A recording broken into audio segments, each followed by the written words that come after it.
hey, join my Discord, look in the description, look at Gun, react to Gun, do whatever you want with Gun, just visit Gun at least once. Alright, so, welcome everyone to another one of these videos, since the last one was doing so well. Let's milk this until it's dry and completely worthless to me, you know? So today's topic is something that has recently been bugging me a bit. I feel like from what my content is like and the style of my videos, you can tell that I don't really like this topic, but it's recently been like a real pain in the ass, mainly because I literally can't play the fucking jungle. So what is the meta?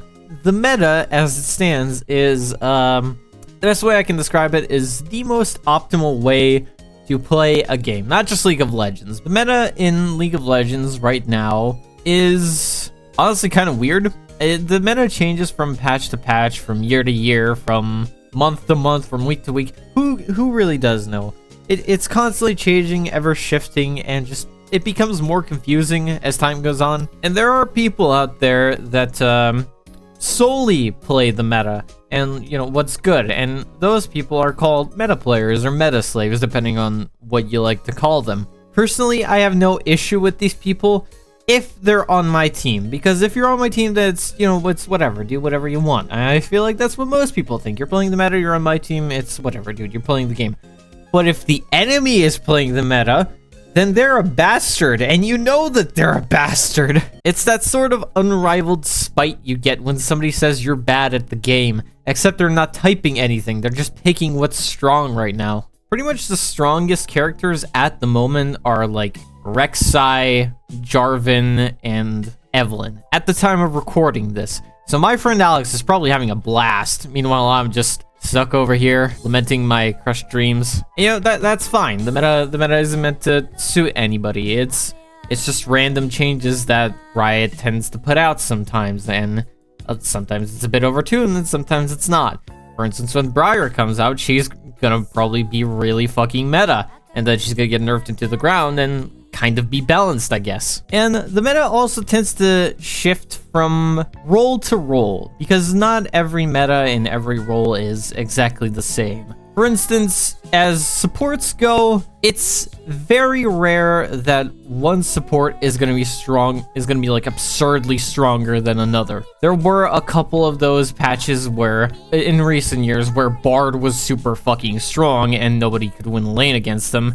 There's also those times when Lux was really strong, both as a support and as a mid laner, because her W was just ridiculous. There was also that sort of little stint where Nami was just really ridiculous, but only when paired with Lucian. Because if your ADC doesn't know how to play Lucian, or doesn't like playing Lucian and play something like Jhin, then you can't really pick Nami because her abilities aren't going to work as well with him. That's why Jhin works a lot better with somebody like Morgana. The support meta, I feel like, mostly depends on the ADC meta. It's the only variable, supports are the only variable meta in the game. It's at least my theory. And also with supports, like you have certain archetypes of supports. Like you have tank supports with a lot of CC, you have enchanters, you have damage carry supports. Like, those are three distinctly different roles, but they can all be viable provided you have a meta ADC at the time. Speaking of which, ADCs really have been fluctuating in the last couple of years on the meta. I remember last year, literally, Jhin was like one of the most unstoppable pieces of shit out there.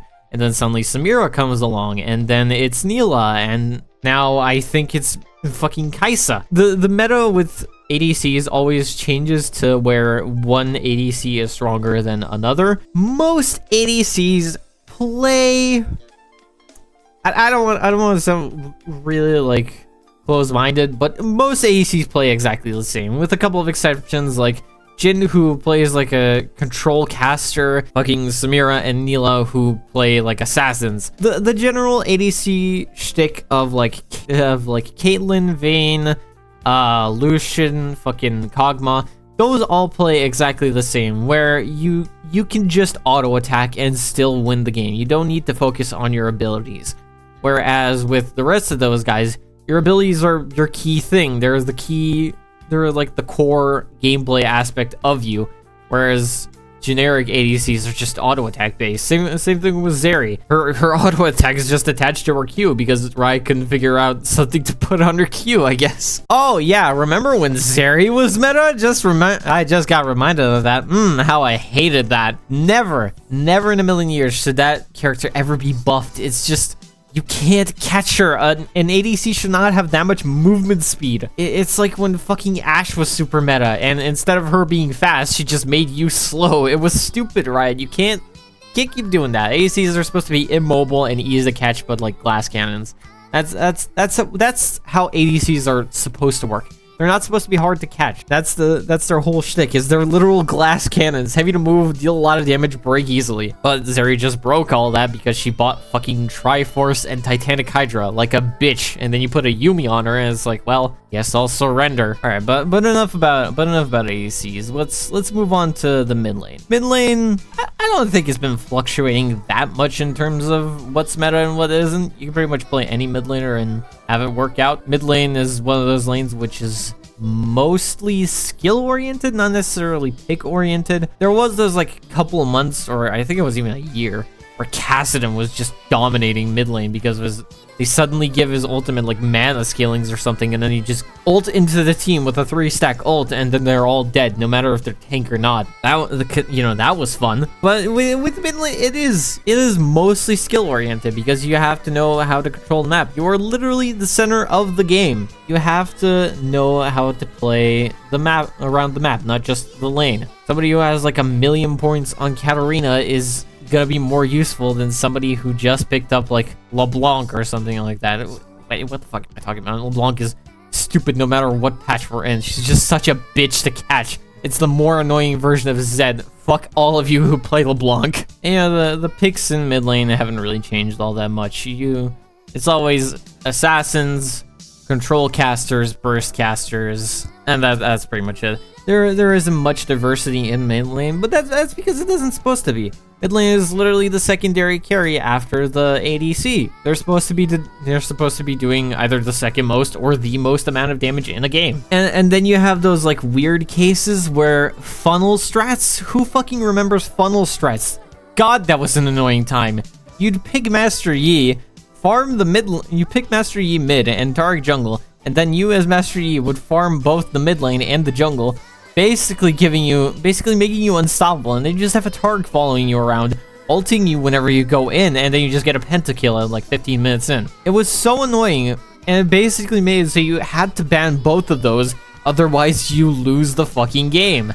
And it was always some fucking dickheads with like Naruto names. You people made me want to kill myself, is what I'm trying to say. And then we come to top lane, which I feel like also has been having the same kind of treatment as mid lane. Not necessarily. There have been like some bumps in the meta in top lane.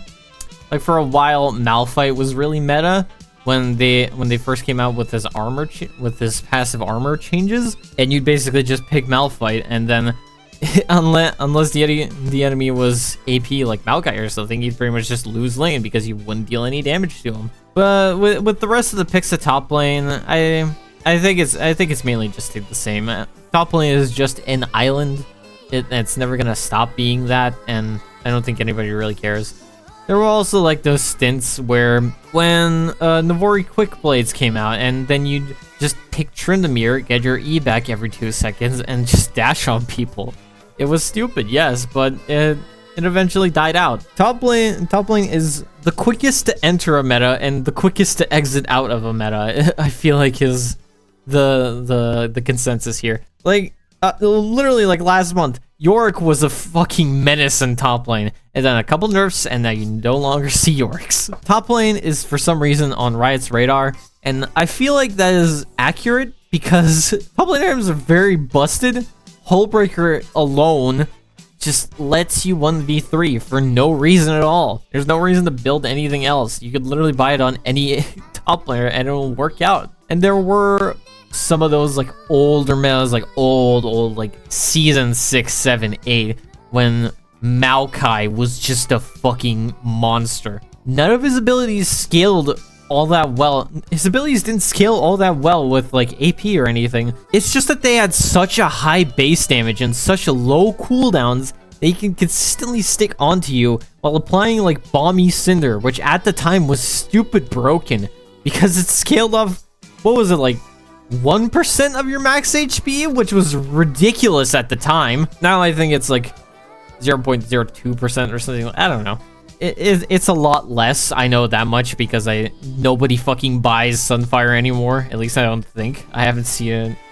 At least I haven't seen it in a while. And of course you have the classic pro play picks like Fiora with the, what was it, 1.2 second ultimate of Fiora or whatever it was. It was like a blink of an eye sort of thing. You literally couldn't blink or else you'd miss it. And of course you have the standards like Garen, Darius, Pantheon, who are always going to be meta. There's never going to be a point where they're completely useless. They're always just going to creep their greedy little heads out to be the main characters. And that's sort of just been the meta at top lane for the past couple of years. You fluctuate. Some things come out, some things don't. The top lane has been, I think, the freshest in terms of picks. And in the diversity of picks, because I don't think anybody in top lane necessarily keeps picking the same characters over and over and over again. There's always going to be those games where you either don't want to play Fiora and you just want to relax and play some Garen, or you don't feel like doing that and then you switch to Maokai. Top lane, I feel like, are the most diverse players when it comes to picks. I feel like they're the least one trick. Top lane has the least amount of players that one trick characters. I feel like the only top lane character, I guess, who hasn't ever been meta at any point in his life is Teemo. If you look at Teemo's history, there's never been a point where he was like the most picked character. He's always been this like weird little niche character dinting somewhere in the woods, and then he suddenly pops out randomly and then immediately goes back the next day. There's never been a point where Teemo has been like necessarily OP. He's just stayed consistent, I guess, which is probably the only positive thing I can ever say about Teemo. And then you have the mess, the absolute mess that is the jungle meta. Jungling, I think, has been the most chaotic in terms of meta in every year. Really, every year there's like something weird that happens and somebody who should not be in the jungle ends up being in the jungle. The first case of this being was like, I think Camille. Who remembers when Camille was played as a jungler? Completely unstoppable. You could not face her at any point. And then that eventually got nerfed and people moved on to, oh, guess what? Talia and Karthus, who are still somewhat played today, but not as much as they were back then. Literally every pro game was you pick Karthus or Talia, and it got so bad that somehow a bug formed that would just delete the game if you picked either one of them. And you know, there's always like those cases where Hecarim just keeps jumping in and out of the meta. He was, I think, like for the most part, you play him like as a bruiser in the early days, and then he switched, and then like Cinderhold came out, and then he was played as a tank and just dealt a ridiculous amount of damage for no reason. And right now, you just build a bunch of cooldown on him and assassin items, and you win game again. And there's always been those like changes, and God forbid like new junglers came out or new changes to runes or something came out, because who remembers the meta where you would pick either Warwick, Shyvana, or Xin Zhao with Press the Attack? Press the Attack was like the premier jungle rune back then with like the rune changes. Before that, it was like, it wasn't Courage with the Claws. What was it? Strength of the Ages. That was literally the only rune every jungler ever took because it was free health. It was free health for literally doing what the jungler does, which was killing jungle monsters. And I feel like they should bring that back. That was actually a really fun rune. Or mastery. They were masteries. God, I'm stupid. Personally, I don't really like the meta when the meta is centered around the character that I like to play. Like when Udyr was meta with Ravenous Hydra and Prowler's Claw. I hated that so much because that's not how I like to play Udyr. And it was so fucking boring, and I hated every moment that somebody picked Udyr and went that build. But feel free to leave your thoughts in the comments below. Let me know, what was your favorite meta? What do you think of the meta? What year did you think the meta was at its peak? When do you think it started falling off? That sort of stuff. Let me know, boys. And with that, I think that's the end of the video.